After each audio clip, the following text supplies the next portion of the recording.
beginning in verse 3. The Gospel of Matthew, chapter 5, and verse 3. Matthew 5, verse 3. And I'll read you up to it. Starting in verse 1 of chapter 5, seeing the crowds, he went up on the mountain, and when he sat down, his disciples came to him, and he opened his mouth and taught them, saying, Blessed are the poor in spirit, for theirs is the kingdom of heaven. Blessed are the poor in spirit, for theirs is the kingdom of heaven.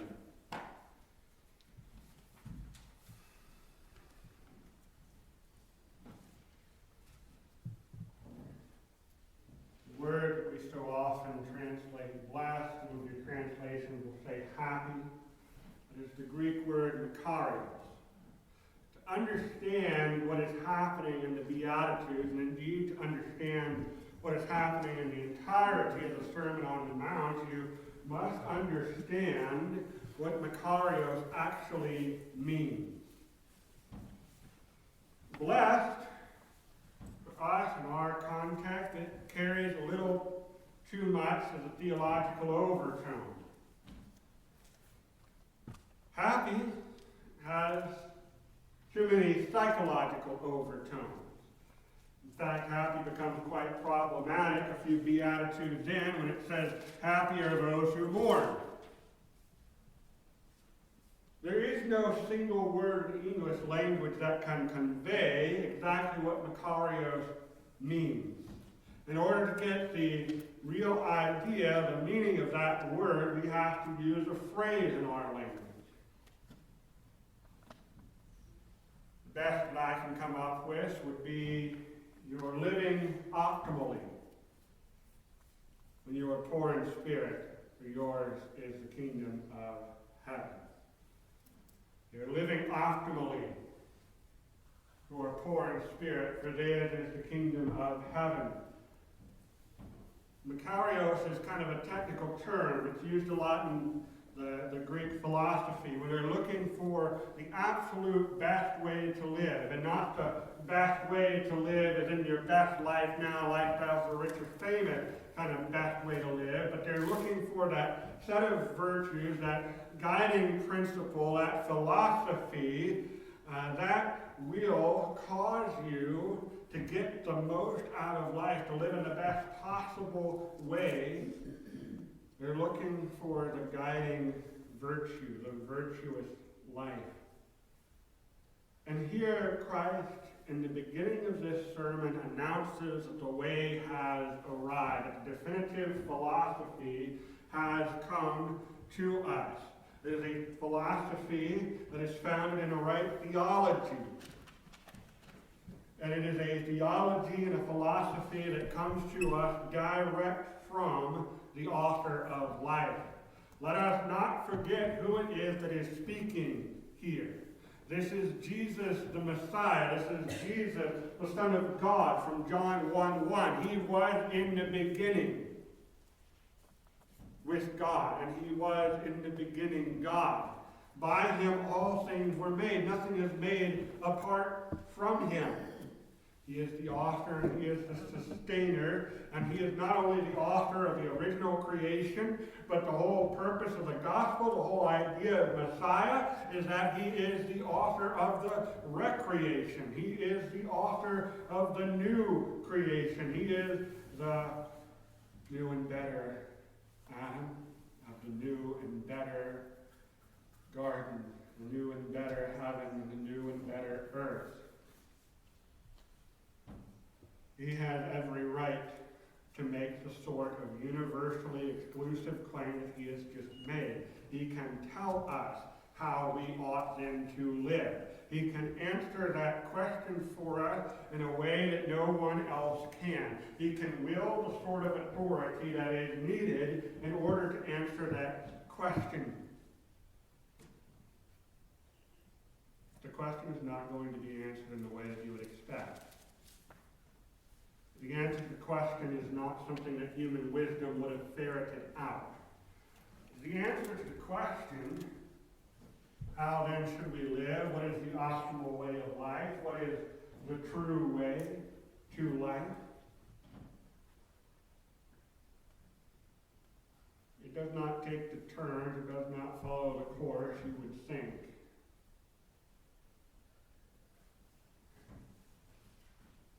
And yet, because of who says it, we must lay aside our human wisdom.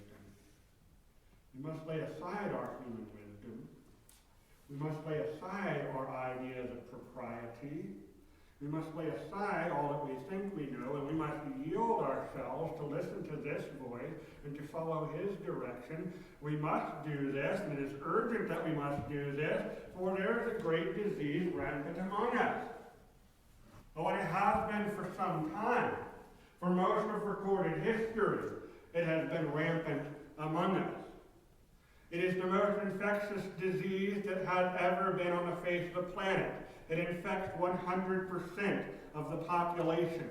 There is only one person in all of history who has escaped its ravages, and its ravages are severe. Its symptoms cannot be listed this morning, for there is no time, and I could not think of them all nor contain them all in my mind, which is itself afflicted by this disease. The disease spreads at the moment of conception. It is present all throughout life, slowly eating away at its host until there is nothing left. It has power to kill, and it is 100% lethal. It has a power to kill that is not equaled or rivaled by any disease known to man. Indeed, it has power to kill beyond what man thinks of as killing.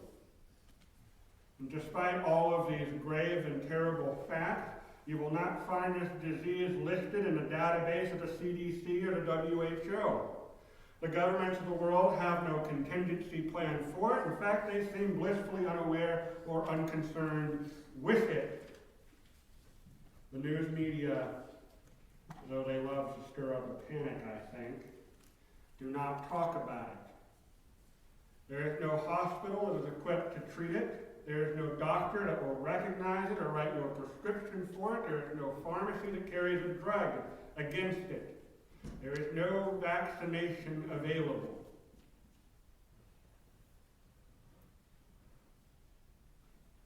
There is only the one cure. And there is only one keeper of the cure. And in the beginning of the cure is found in this beatitude. And it is more painful than any shot of vaccination. It is a bitterer pill than ever you have swallowed. The diagnosis is grave.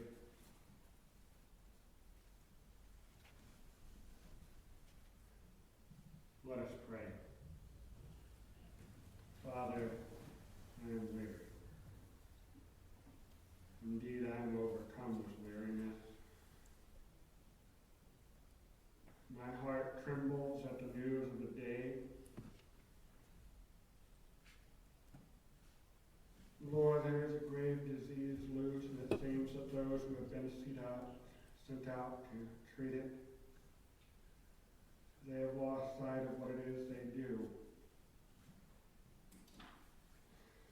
I fear that we are making decisions that will surely cost us ground that we would not stand to lose.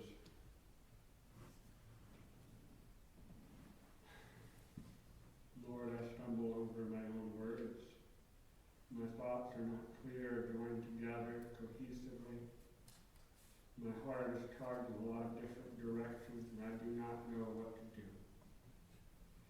I know that I have to stand before your people, for I see many threats coming at us from all directions, and I see an enemy poised to take advantage as soon as we lose sight of him.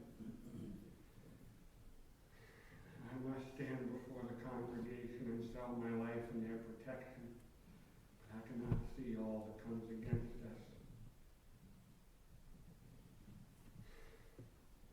Lord, I can't do this. I know I say that every Sunday. Every Sunday it's true. Sunday, I think it's more true than the last. Lord, for the sake of your people and for your glory, that your will might be done, please abide with me now, that your word might be spoken with clarity and with precision. Lord, I do not see all the dangers that are here present, but you see them all and know them all. I pray that you would stretch out your right arm now, and that you would sweep them out from before us and make the path clear ahead of us, that you would make your face to shine upon us through your word now, that we would know what it is that we ought to fear, and that we would know who it is that we have believed in, that we would be found faithful in all things, that our hearts would be quieted within us, that our strength would be renewed. Have mercy on me, Lord. Forgive me where I failed. By your grace, sustain me so that there might be no failure here behind this pulpit. Let your word be heard and received as it ought to be. And to you be all glory and honor and dominion forever and ever. In Jesus' name, amen. Blessed are the poor in spirit, for theirs is the kingdom of heaven. We know now what the word Makarios means. We know that Jesus is setting forth the universal principle of truth and life, that he is announcing a definitive philosophy which is founded in theology. We know that life is found in this beatitude. And so all that we have to do is to understand what the beatitude commends in us. For this is what a beatitude does. It is a literary form, a grammatical form, which announces and commends and applauds a virtue. These beatitudes particularly are remarkable in that they do not only laud a virtue, it doesn't just say, blessed are the poor in spirit, but it goes on to announce a promise from that blessed virtue. It goes on to say that this is going to, it gives you why it is good. This is the sort of thing that only Jesus can do, because only Jesus could know this with certainty. Jesus designed life. He designed our souls. He designed the environment in which we live. He set in place the structure of society in which we move. He built up the communities in which we exist. He created all of these structures, all of these systems. He set them in motion and he sustains them. And so he understands within them what part we are to play and what is the best way for us to go about. What he understands here is that we are afflicted with a great disease. And when you are afflicted with a great disease, that which you must first understand is that you are afflicted with a great disease. In our case, the disease is called sin. How do you get sin out of this passage? Poor in spirit. We might wonder at that, for there is a certain branch of theology which is prevalent, not so much in America, but it is prevalent in South America and in Africa. It is more prevalent in the poorer communities, and that is because it appeals particularly to the poorer communities. It's called liberation theology. And liberation theology uses this as one of its key verses, and the way that it goes about creating itself and sustaining itself as a theological system is simply to remove the word in spirit. And so you are left with, blessed are the poor, for theirs is the kingdom of heaven. It makes the love of money, or rather even the possession of money, the evil of the world, and not merely the love of money, the root of all evil. It eliminates words from the Bible to appeal to a particular time, a particular place, in a particular situation, and to service a political ideology rather than to service the kingdom of God, and may it have no hold among God's churches, for it deceives us as to what our real predicament is, as false theologies often do. They misdiagnose the disease. And in misdiagnosing the disease, you cannot treat the disease, you cannot get cured, and you cannot ultimately live. If you think your problem is that you are poor even when you think, for you are deceived. For poverty in this world is a temporal condition.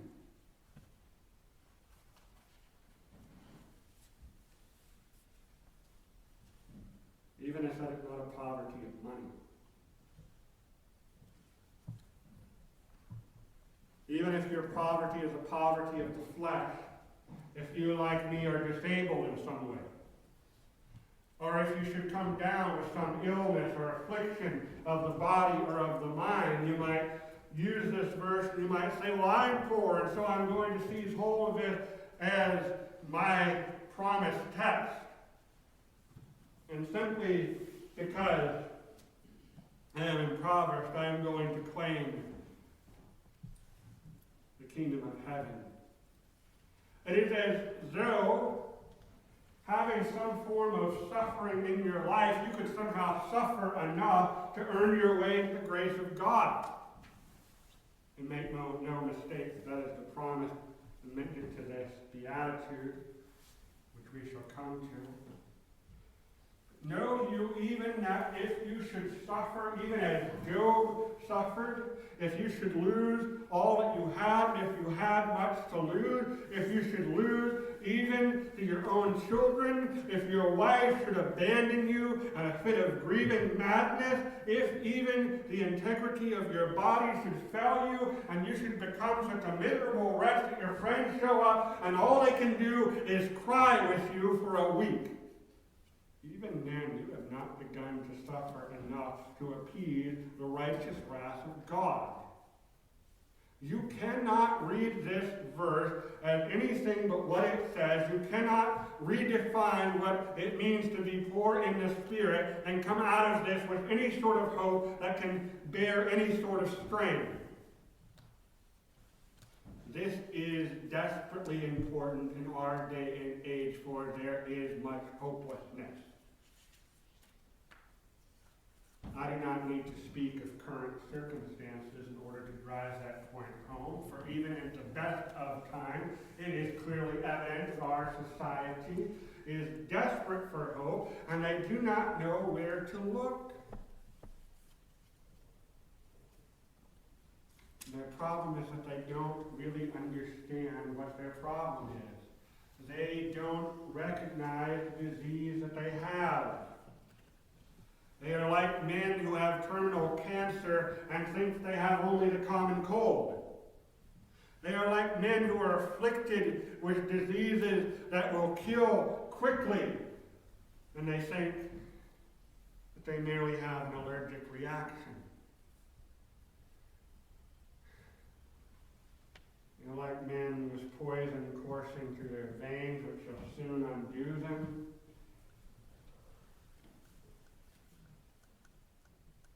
And they think it merely a minor case of anxiety, which disturbs them. Sin is that disease which impoverishes. It inflicts all of us, all have sinned. And what is it that the apostle tells us in Romans 3:23? That all have sinned and they're not as good as they could be anymore. That all have sinned and now things aren't quite as wonderful as they might once have been. That all have sinned and they cannot rise any higher. No, it says all have sinned and they have what? They have fallen short of the glory of God. They have fallen into a poverty of righteousness. Turn ahead 3 chapters. Romans 6:23. The wages of sin are death. This is the same problem put two different ways. Sin has impoverished your soul. When it talks about the poor in spirit, this is the poverty it is talking about. It is talking about the lack of spiritual resources you possess naturally. Or should we rather say, unnaturally, naturally.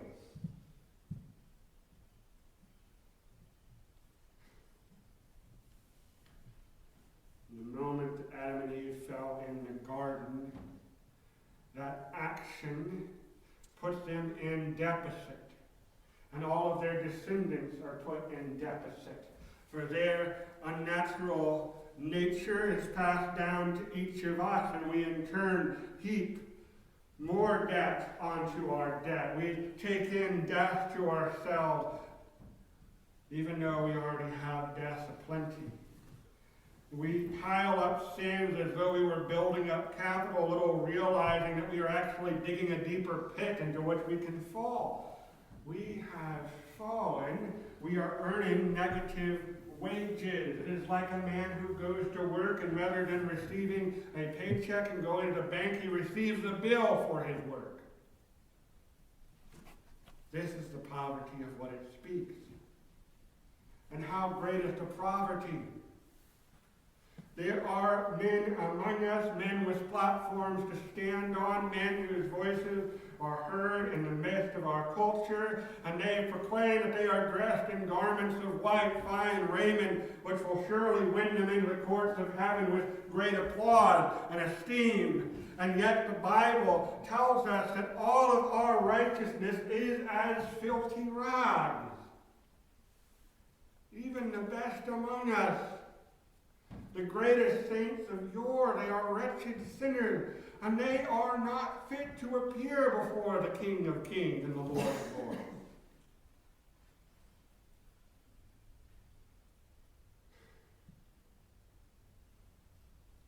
We don't recognize. We don't understand. We don't understand what poverty is. We don't understand how impoverished that we are. This is a terrible thing. Why is it a terrible thing? Look to the end of verse 3. For theirs is the kingdom of heaven. In other words, these are the ones who are saved. Write that in a note. Right there. If you're the kind of person that takes notes in your Bible, write that in a note. If you want to get out Brother Matt's highlighter, underliner, that's where to use it. These are the people that Jesus is talking to. Remember, it says he addresses his disciples. They're the ones that are destined to inherit the kingdom of heaven. They're the ones that belong here. You want to get even clearer about this? Go on to chapter 6. Look at the beginning of the Lord's Prayer. It says, Our Father. Our Father.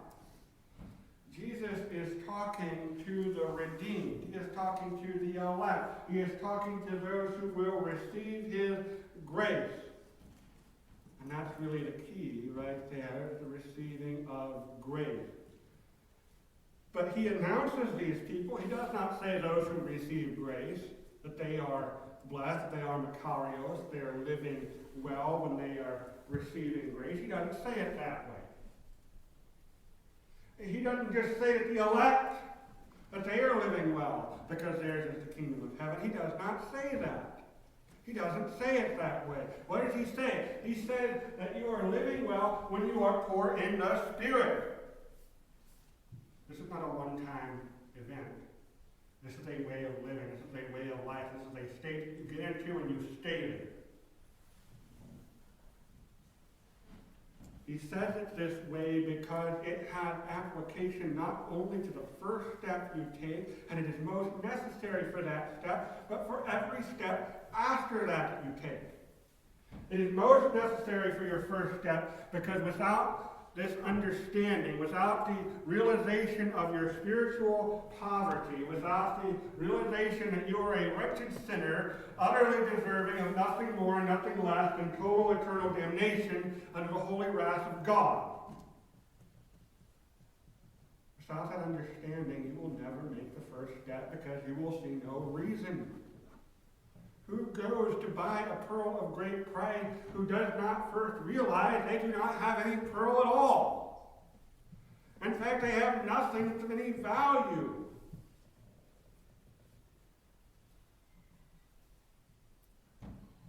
Who seeks first the kingdom of God and his righteousness, who esteems that there is something else of equal worth which they can possess without bowing the knee? Who goes begging to anyone who thinks that he has anything on his own?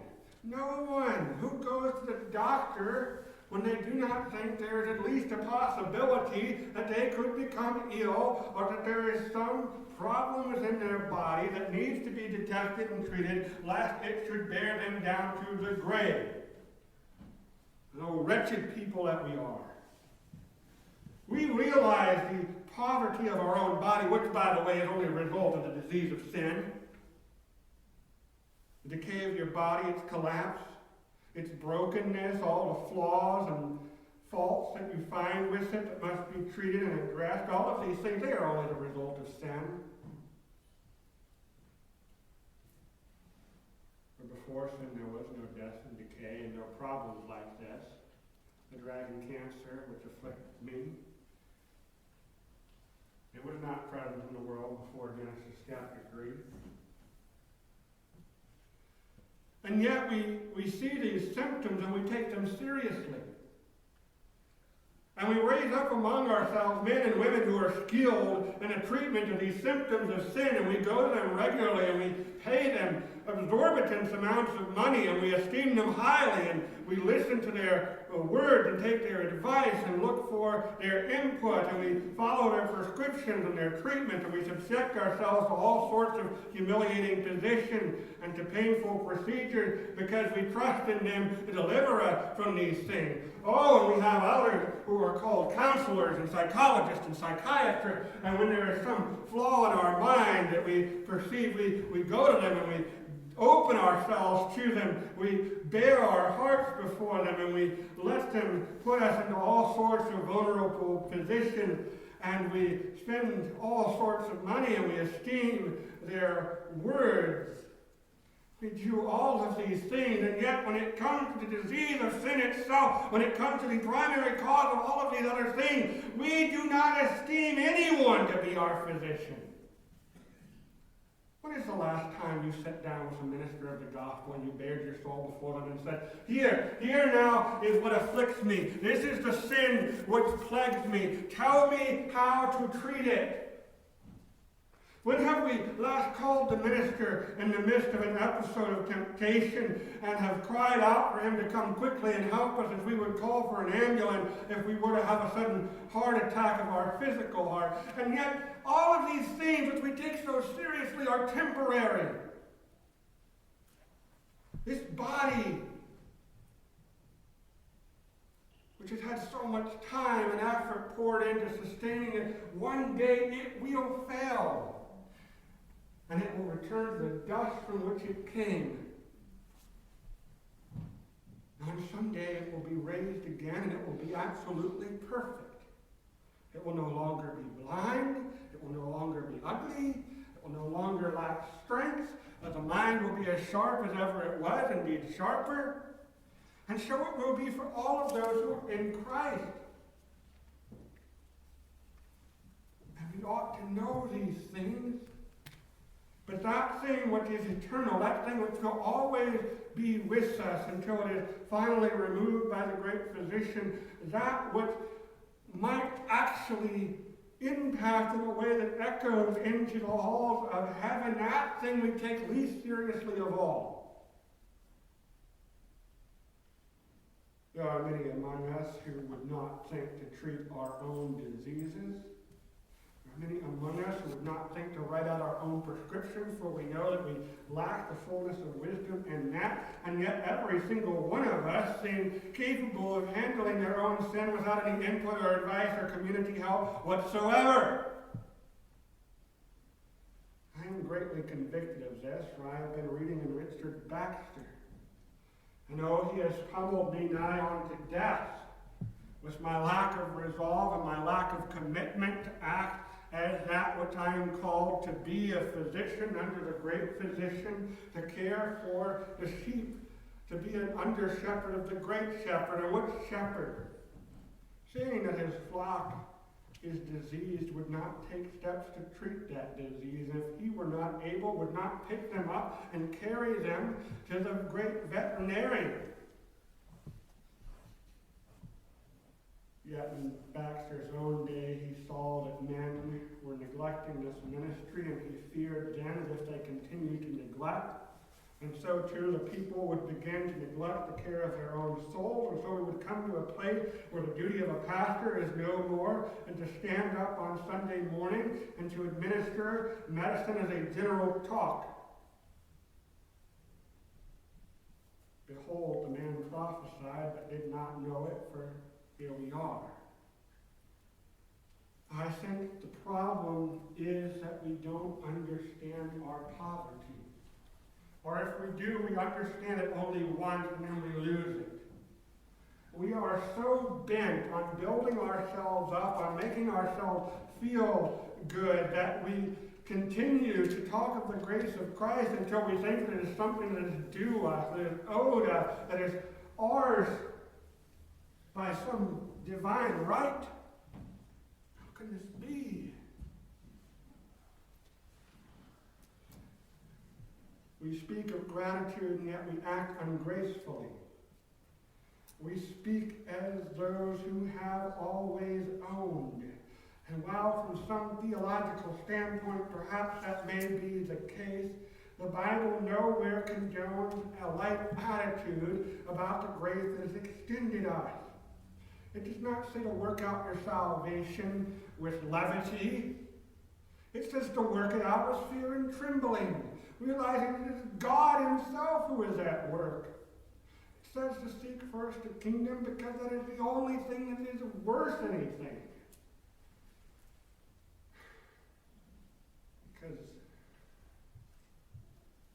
Because that is the only place where richness lies. Because that is the life that you have been bought into. Realizing your own poverty, how impoverished you were, and it's only by grace that you have been allowed out of poverty. And not only that, but you have been given opportunity to store up for yourselves treasures in heaven. You can actually build capital now. And if you only realize from what depths you have been raised, surely you would pursue this. Surely. Or do we not see often in the earthly realm that those who are born into poverty, one of two things is done to them. Either they are born into poverty and quickly overcome by despair, and they remain in poverty and live out a trite and meaningless life that goes nowhere but ends exactly where it began, or else they take courage and with grim determination they grit their teeth and set themselves to work, and they drag themselves out of that poverty.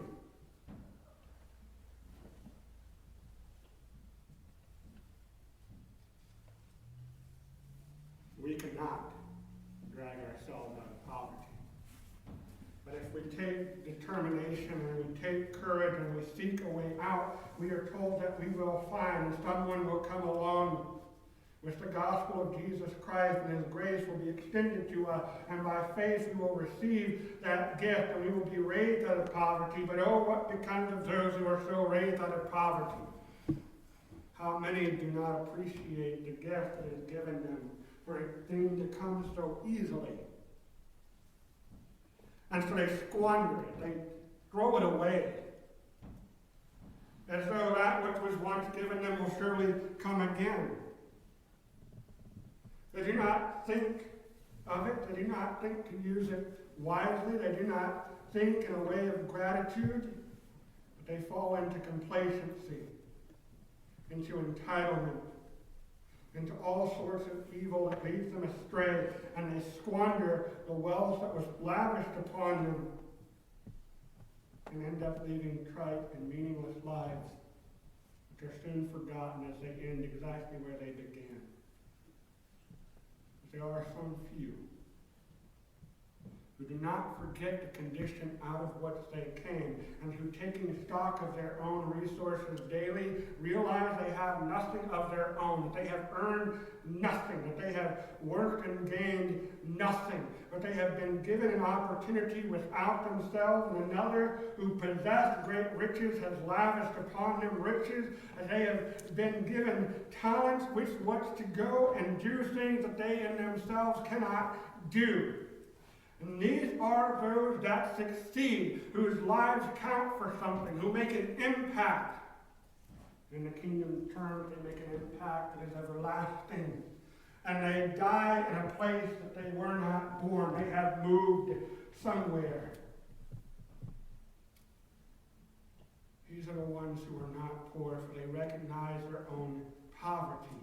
They are not poor because they understand foundational truths. They are not poor because they are the ones who are most in position to live according to the foundation of all wisdom and knowledge. Proverbs 1:7, the fear of the Lord is the beginning of wisdom.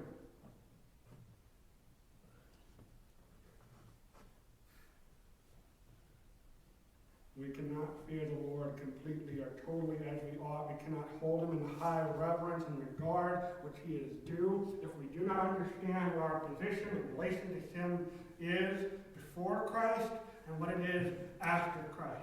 We cannot rightly think of him unless we also give thought to ourselves. We live well when we realize how poor we are, that we were ill with a deadly disease, and that we have now found the cure, and that it is weekly, daily being poured into us and pushing back the cancerous growth of depravity. Then we are living well, for then we might actually live. Indeed, the Bible says we shall live, and we shall live in a place where living is a worthwhile pursuit. We will live in a land of joy and gladness. We will live to have rest from the corruption and disease and all the effects of sin. But we must take it seriously. We must take this poverty seriously. We must take the disease seriously, and we must seek the cure diligently. I do not remember a medicine that was given to me only once. But there was always an ongoing treatment as long as the disease remains. And so for us, the disease remains in us until we die. And death is for us only that great operation which excises the cancer within us and leaves us pure as our Lord is pure. Death is the final grace of life. Death is that which delivers us from the land of our debt and slavery into the kingdom where our debt has been forgiven and where all of our possessions, which are truly our possessions, lie. We must understand this if we are to live in a way worthy of the King in his kingdom. Let me pray for you. Father, how can a wretched man preach rightly on wretchedness?